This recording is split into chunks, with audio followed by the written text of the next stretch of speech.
Hey everybody, thanks for your patience. Jonathan Crow here from NinjaOne, Director of Community, and Luke Whitelock, Hello. VP of Product Management now. Yeah. Mr. VP. Luke, how long have you been with Ninja now?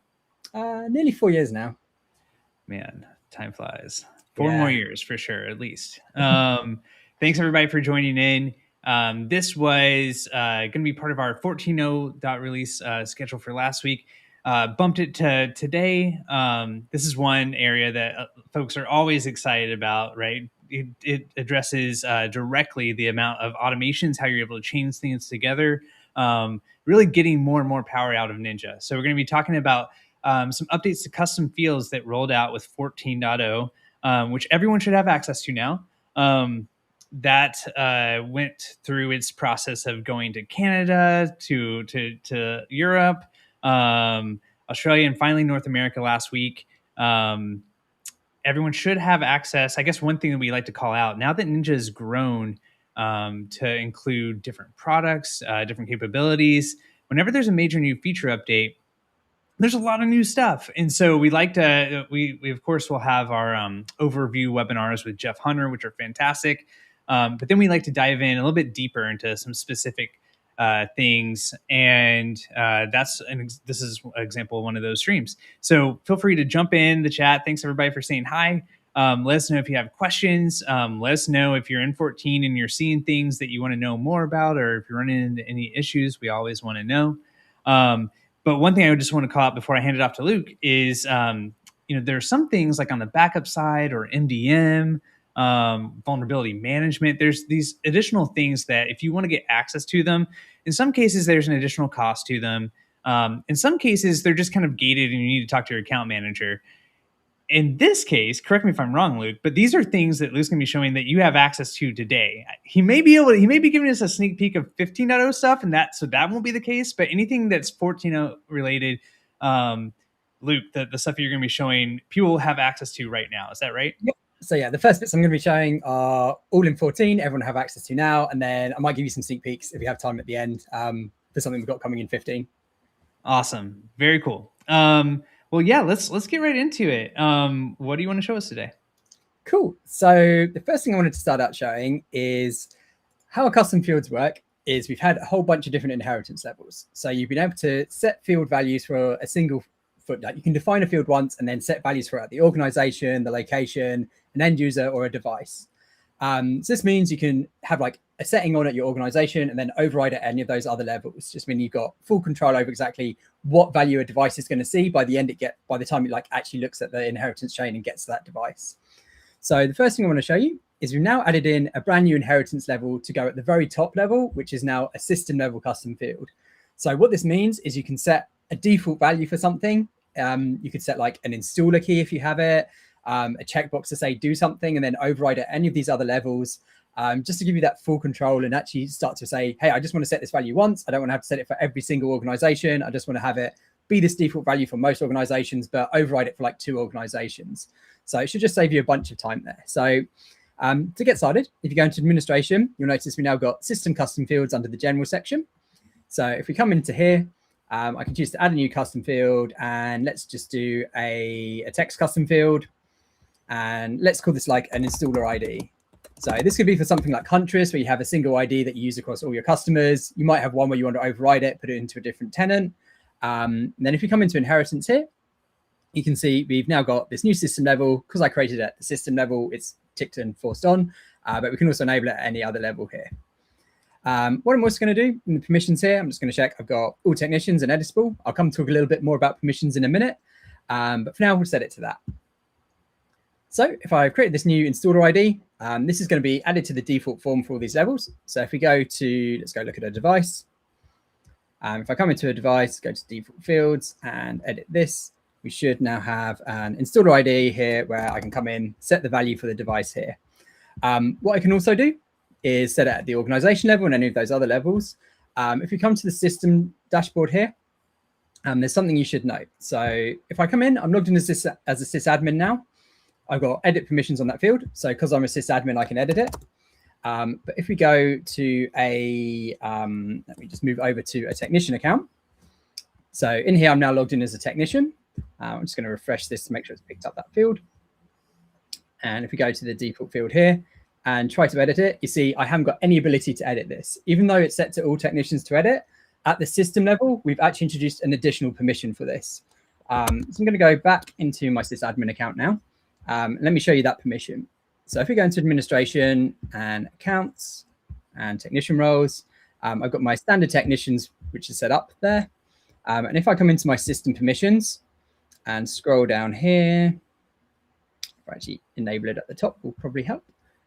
And we scroll down here to my access system custom fields. So in here, if we set this to allowed and save this, and if I move back into my technician account, refresh this again, I'll just need to log back in because I made a permission change. And if we go to here, I can now edit that because I've got the system level. So this test account or my technician account here, we'd be able to edit it at any of the other levels. But if you want to edit it at the system level, you need that extra permission. Just we didn't want to risk having like a first line technician accidentally do an override for your every single device. So we just added that extra layer of just giving you that extra level of trust for who can actually edit these. So that's the first bit of permissions, but we've also done a whole load of other permissions with 14.0 for custom fields. So previously you would have needed device admin to access fields. We've removed that requirement now, and that now is only controlled by the permissions you set on the actual fields themselves. I'll show you that in a little bit more detail in a minute. I also wanted to talk about some other permissions we've added in around here. So on the device administration one, this used to be set for doing things like roles and some other bits and pieces. We've pulled out all the other settings, and this is now just for health statuses. So to do roles and manage roles, we've got these new configure manage roles and configure unmanaged roles. This is going to let you define your custom roles, define the custom fields on each of those roles, and you can have different levels of access there. We've also added in the ability to configure custom fields. So this is going to let you control who can define custom fields, edit the actual settings of them, how they defined, all of that level of them. And then we have the ability to also configure custom tabs for organizations, locations, system and end users. So for the tab management for devices, it's going to fall under the manage roles. And then this is a permission just to manage everything else. So we're giving you much more fine-grained control over who can do the administration side of custom fields. And then the other part of this that we've now done is around who can start to access specific fields. So if we come into, let's go back to the field that we defined a minute ago in here, and we choose to edit this and come into permissions. What we've added in is for all technicians is the mode how it worked up to today, where you have one permission across all technicians. What we can actually do is change this and start to do fine-grained permissions per role. So this means you can have settings where your first line engineers, they can't see the field at all. Your second lines can view it, and your third lines can actually edit it. If we come in here, so let's say my standard technicians, I can come in and say this can be read-only permission. If I come in and add another role and add my ticketing technician, I can then come and override this and say they can have my edit permission for this field. Today, for system administrators, it will take the highest permission that any other user has. So system administrators in this case will be editable. If I removed that role and only had a read-only, they'd only have read-only permission. So you still have a mechanism of defining what level system admins get. It's just the highest level of any role assigned. So we submit that. Did we have a question, Jonathan, or not? Oh, I brought Spencer giving us a little bit of a shout out, just saying, loving to see the increased permission granularity every update. How nice. Thank you.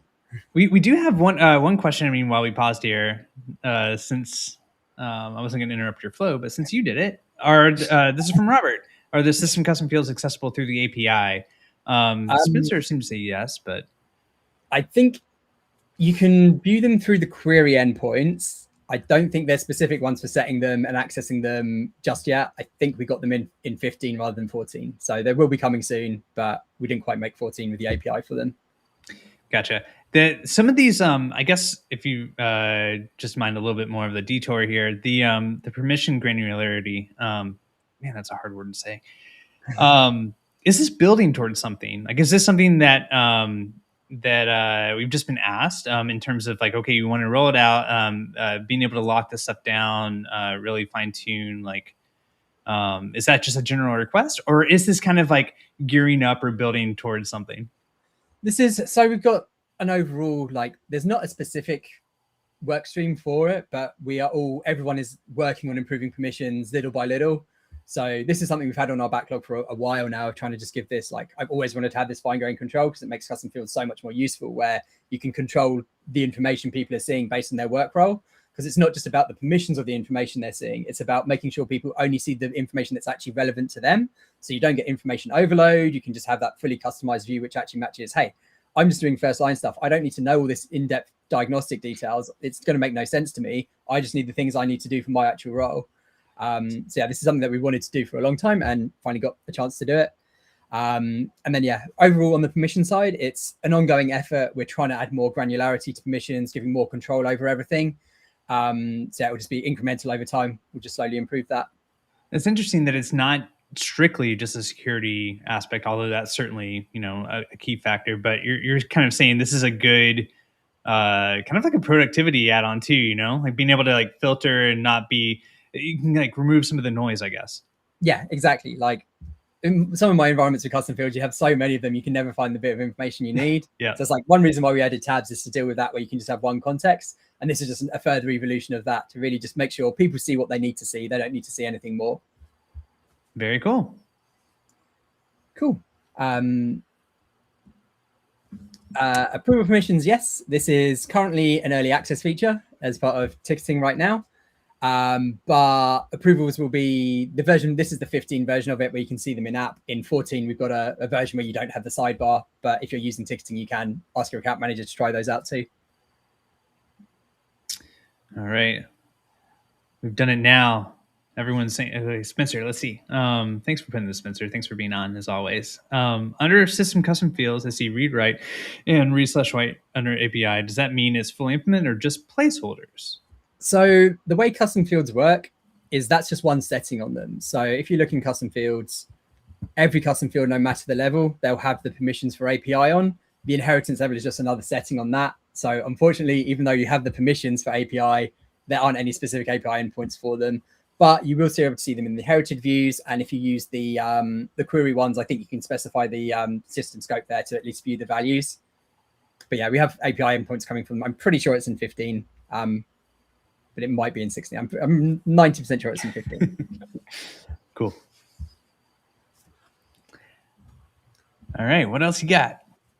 Okay, so that's what we had in 14. We've got a little bit more time, so we'll show you what we've got coming in 15. So this isn't available today. There's no beta for this, unfortunately. It's not something you can try out until 15 comes out, but I'll give you a little bit of a heads up to see what we have coming.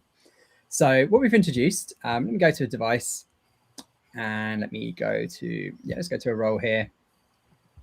I'm going to just edit this and add a new tab in. Let's call this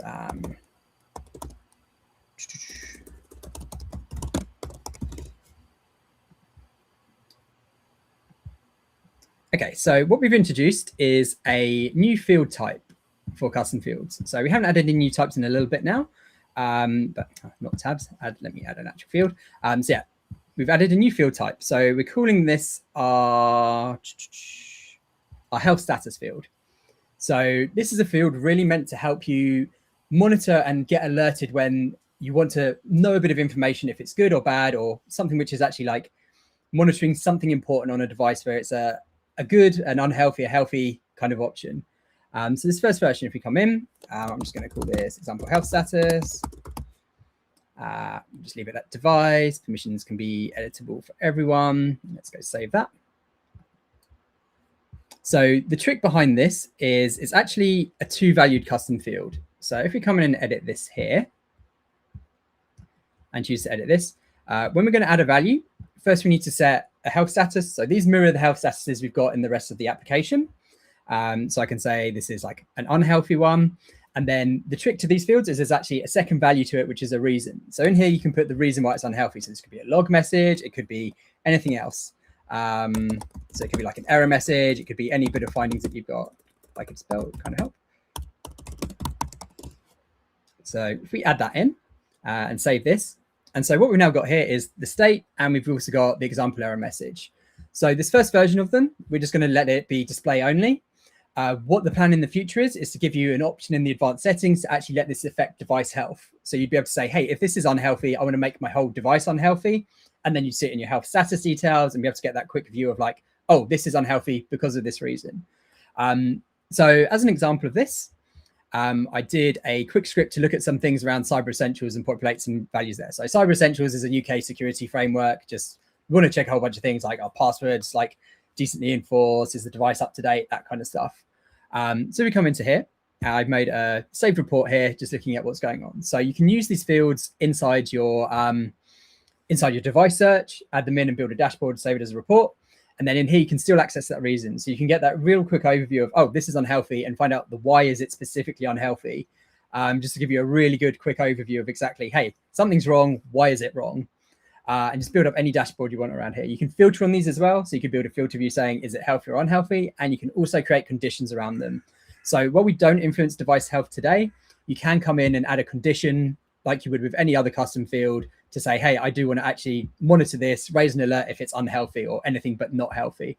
So we come in here, we can just do a custom field condition, add that in. Let's do my health example field, and we can say does not equal, and then say healthy. We can also look at the reason as well and have a match on a reason if we wanted to, and this will then trigger an alert if it's unhealthy at any point. So just to re-emphasize, this is coming in 15. There's no beta of this, unfortunately. So as soon as you get 15, you'll get access to this, but it's not something you can use quite yet. What a tease. So yeah, soon.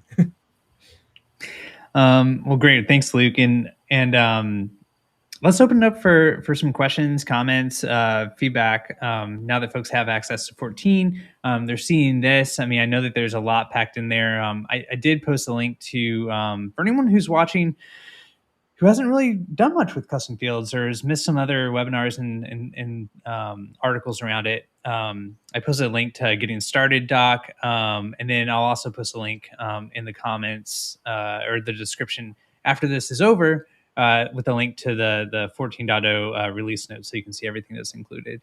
All right, Frank, let's see what you got. Frank has a question. Might be out of scope, but we love it. Let's go. We're here. We got Luke held captive. Let's do it. In custom fields, you can put in any symbol, but in script variables, you're limited to which characters you can add. Is there a reason for the difference? Yes.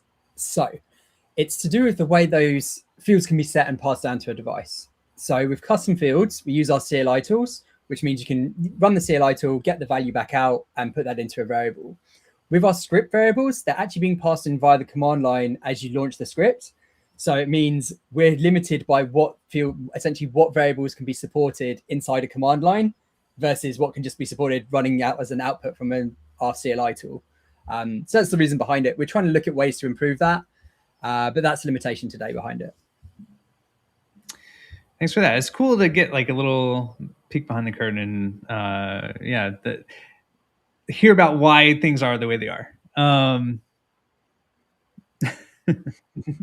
I love the soon thing. Anyone else with any other questions? We got a few more minutes here. And while we wait, Luke, I've got a question just looking at this and custom fields when they were first introduced, this has been years ago now, was a huge deal, right? It really was able to open up a lot of additional capabilities when it comes to chaining things together, automation, how Ninja could work. How do you think, like zooming out a little bit and looking at the bigger picture there, and I'm curious to hear from folks watching who have come from other platforms, whether that's ConnectWise, Kaseya, wherever, Datto. A lot of it was kind of building out, okay, we have customers who they get into Ninja, they appreciate how streamlined it is, how user-friendly, but they want it to be a little bit more powerful. They want it to be more customizable. And I've kind of seen it from the outside looking at the product team. It's like always a balance, right? Of wanting to stay true to not turning it into these giant things that a lot of people are looking to kind of move away from. They appreciate the streamlinedness of it, but wanting to add the additional capabilities to it. So I'm just kind of curious if you have like any thoughts about like the bigger direction of custom fields overall, and kind of how you guys approach that sort of thing. So the whole idea behind custom fields is like we want all the information you need to be on an IT help desk, to be inside Ninja. Like we want everything to be here in the future. We want this to be, you don't need to go out to a million other portals to find things. So that's really where we see custom fields going, is like that ability to contain all the information inside it. It's the engine which runs a whole bunch of things, like runs our asset management, it runs our documentation, apps and services, it runs our custom fields and ticketing. So it's really just our ability to extend Ninja into how people want. So out the box, we can keep it super simple, but it means you've got that ability to bring in the extra information as you need. It's also that trying to keep that simplicity is why we've done the things like the permissioning. So you can just try and filter it so you're not overwhelmed with information. You can try and keep it simple for, hey, this is the things I actually care about. I don't need to see these other things. We have some very cool plans of where it's going. In 15, the only thing we're releasing is going to be that health status field from that team, but they've been very busy working on some very cool stuff. But it's probably not something you're going to see until next year at the moment. But there's going to be, some big improvements and some very cool stuff we have coming down the road a little bit later. Amazing. Awesome. Well, thank you so much for taking time. Last call for any questions, comments, feedback, or at all.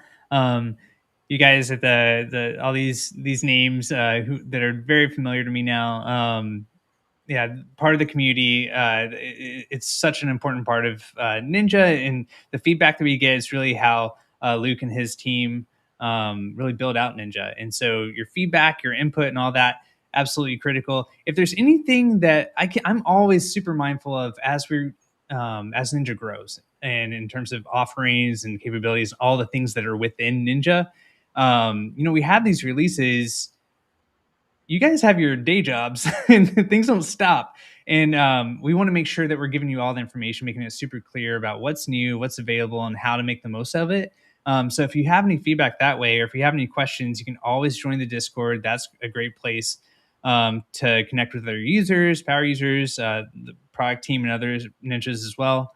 But if you have any other feedback about how we can relay information to you and give this to you, so you can really know, okay, I know exactly what's new, what I want to check out, and I've got a little tips to give me a head start, let us know. It's something that's always on my mind. All right, Frank. Yeah, okay. There's a weird permission behavior for automation categories. A user with one category permission can see a script that needs two, but can't run it. I am not sure on that one, unfortunately. Yeah, I mean, it sounds like something like I would submit. A ticket could be a bug worth reporting. Also, maybe the team can confirm whether that's something that they've seen reported before or not, whether it's more widespread. No, there's definitely you need to have the access to the categories for all the categories for a script to be able to run it. Definitely. I thought it was also on view. So that's why I'm a little bit confused on that one, because I thought you had to have all the categories just to see it at all, but maybe it's you can view it and not run it. But it's not something I look after, unfortunately. Yeah, and Robert has a suggestion, maybe.